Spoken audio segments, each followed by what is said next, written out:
ಚಂಡಮುಂಡರ ವಧೆಯೆಂಬ 12ನೇ ಅಧ್ಯಾಯ. ಪಾರ್ವತಿಯು ಚಂಡಮುಂಡರನ್ನು ಖಂಡಿಸಿ ಚಾಮುಂಡಿ ಎಂಬ ಹೆಸರನ್ನು ಪಡೆದದ್ದು. ಗಂಡುಗಲಿ ಹೇಮಾವತಿ ಬಾಹುಹೋ ದಂಡ ಚಂಡ ಮುಂಡರೆಂಬರ ಖಂಡಿಸಿಯೇ ಚಾಮುಂಡಿ ಎನಿಸಿಯೇ ಕೊಂಡಾಳ ದೇವಿ. ಶುಂಭನ ಆಜ್ಞೆಯದೊಡನೆಯೇ ಚಂಡಮುಂಡರು ಅವನಿಗೆ ಶಿರಸ ವಹಿಸಿ ನಮಸ್ಕಾರ ಮಾಡಿ ಹೊರಟರು. ಬೇರಿ ಕಹಳೆಗಳು ಆಗಸವನ್ನು ಭೇದಿಸಿದ್ದವು. ಆನೆ, ಕುದುರೆ, ಪಾದತಿಗಳು ಕೋಟಿ ಕೋಟಿ ಸಂಖ್ಯೆಯಲ್ಲಿ ಸಿದ್ಧರಾಗಿ ಚಂಡಮುಂಡರ ನಾಯಕತ್ವದಲ್ಲಿ ಹೊರಟರು. ಅಕ್ಷೋಹಿಣಿ ಸೈನ್ಯಗಳೆಲ್ಲ ಅವರ ಜೊತೆಯಲ್ಲಿ ಹೊರಟವು. ಸ್ವಲ್ಪ ಹೊತ್ತಿನಲ್ಲಿಯೇ ಹಿಮಾಚಲವನ್ನು ಸೇರಿದ್ದರು. ಅಲ್ಲಿ ಹಿಮಾಚಲದ ಬಂಡೆಯ ಮೇಲೆ ಕುಳಿತಿದ್ದ ದೇವಿಯನ್ನು, ಆಕೆಯ ಉದ್ದಂಡ ಸಿಂಹವನ್ನು ಕಂಡರು. ರಾಕ್ಷಸರು ಸೈನ್ಯವು ಮುಂದೆ ಬರುತ್ತಲೇ ದೇವಿಯ ಹೂಂಕಾರ ಮಾಡುತ್ತಾ ಬಿಲ್ಲು ಬಾಣಗಳನ್ನು ಹಿಡಿದು ನಿಂತಳು. ಆಕೆಯ ಕೋಪವು ಇಮ್ಮೆಟ್ಟಿಸಿತು. ಭಯಂಕರವಾದ ಅಗ್ನಿಯಂತಾದಳು. ಹುಬ್ಬು ಗಂಟಿಕಿತ್ತು. ಮುಖವು ಕಗ್ಗತ್ತಲೆಯಂತೆ ಕಪ್ಪಾಯಿತು. ರೂಪವು ಅತ್ಯಂತ ಘೋರವಾಯಿತು. ಭ್ರೂಪಣಿಯು ಕುಣಿಯಿತು. ಆಕೆ ಮಹಾ ಕರಾಳವಾದ ಕಾಳಿಯಾಗಿ ನಿಂತಳು. ಹಾಗೆ ನಿಂತು ತನ್ನ ರೂಪ ತೋರಿಸಿದ್ದಳು. ನರರುಂಡ ಮಾಲಿನಿಯಾಗಿದ್ದಳು. ಚರ್ಮದ ವಸ್ತ್ರವನ್ನು ಧರಿಸಿದ್ದಳು. ಕಣ್ಣುಗಳು ರಕ್ತದಂತೆ ಕೆಂಪಾಗಿದ್ದವು. ಮಾಂಸವನ್ನು ಬಾಯಿಯಲ್ಲಿಟ್ಟುಕೊಳ್ಳುತ್ತಾ ರಕ್ತಪಾನ ಮಾಡುತ್ತಾ ಔಡಗುಚ್ಚ ಭಯಂಕರಳಾಗಿ ತೋರಿದ್ದಳು. ಕತ್ತಿಯಿಂದ ಹಿರಿದು ಶರ ಚಾಪ ಪಾಶಗಳನ್ನು ಧರಿಸಿ ಹೂಂಕಾರ ಮಾಡಿ ಕ್ರೂರ ದೃಷ್ಟಿಯೊಡನೆಯೇ ಉಸಿರಿನಲ್ಲಿ ಹೊಗೆ ಕೆಂಗಡಿಗಳನ್ನು ಉಗುಳುತ್ತಾ ರಾಕ್ಷಸರನ್ನು ನೋಡಿ ಅಬ್ಬರಿಸಿ ಯುದ್ಧಕ್ಕೆ ನಿಂತಳು. ಆಕೆಯ ಆ ಘೋರವಾದ ರೂಪವನ್ನು ಯಾರು ತಾನೇ ವರ್ಣಿಸಬಲ್ಲರು? ನಂದಿಯೇ ಕೇಳು. ಖಡ್ವಾಂಗದಿಂದ ರಾಕ್ಷಸರನ್ನು ಹೊಡೆದು ಅವರೆಲ್ಲರನ್ನು ಅವರ ರಥ, ಗಜ, ಹಯಾದಿ, ಸಾರಥಿ, ರಥಿಕರ ಸಮೇತ ಬಾಯಿಯಲ್ಲಿ ಹಾಕಿಕೊಂಡು ಅಗಿದು ರಕ್ತವನ್ನು ಸುರ್ರನೆ ಹೀರಿ ಕುಡಿದು ಆರ್ಭಟಿಸುತ್ತಾ ಆ ಭಯಂಕರವಾದ ಶಂಕರಿಯು ಲೋಕಪ್ರಳಯಕಾರಿಣಿಯಂತೆ ಕಂಡುಬಂದಳು.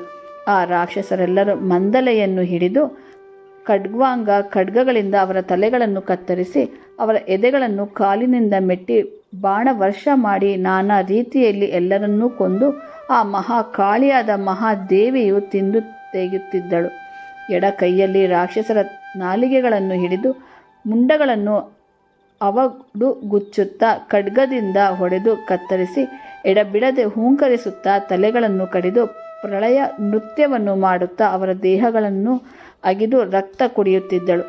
ಕಾಳಿಕಾ ದೇವಿಯ ಮುಖ ಮೈಯೆಲ್ಲವೂ ರಕ್ತಮಯವಾಯಿತು. ಕಣ್ಣುಗಳು ಕೆಂಗಿಡಿಗಳನ್ನು ಉಗುಳುತ್ತಿದ್ದವು.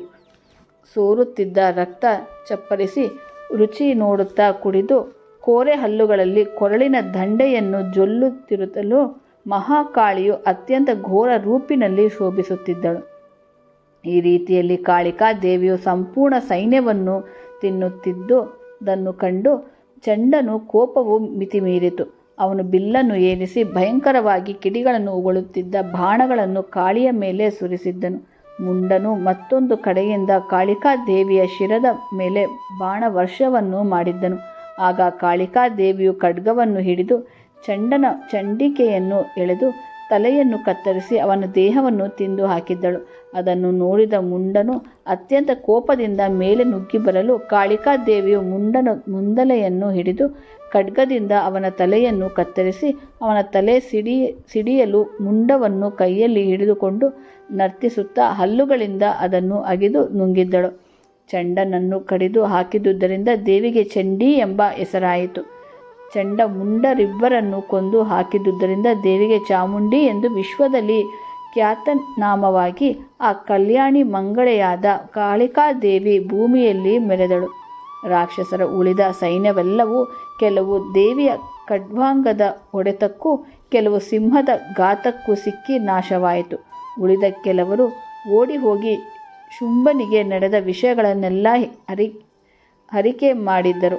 ದೈತ್ಯರು ರಣದಲ್ಲಿ ಅಡಗಿದ್ದರು. ಮಹಾಕಾಳಿಯೊಬ್ಬಳೇ ಅಲ್ಲಿ ಉಳಿದು ನಿಂತಳು. ಯುದ್ಧದ ಯಜ್ಞಕ್ಕೆ ಚಂಡಮುಂಡರು ಬಿದ್ದರು. ಇನ್ನು ಶುಂಭರು ಬೀಳಬೇಕೆಂದು ಕಾಳಿಕಾ ದೇವಿಯು ಹಲ್ಲು ಕಡಿಯುತ್ತಾ ನಿಂತಳು. ದೇವತೆಗಳು ತಾವು ಗೆದ್ದೆವೆಂದು ಹರುಷದಿಂದ ಚಿದಾನಂದಾತ್ಮ ಗುರವರರನ್ನೂ ನೆನೆದರು. ಚಂಡಮುಂಡರ ವಧೆ ಎಂಬ 12ಧ್ಯಾಯವು ಮುಗಿದಿದ್ದು.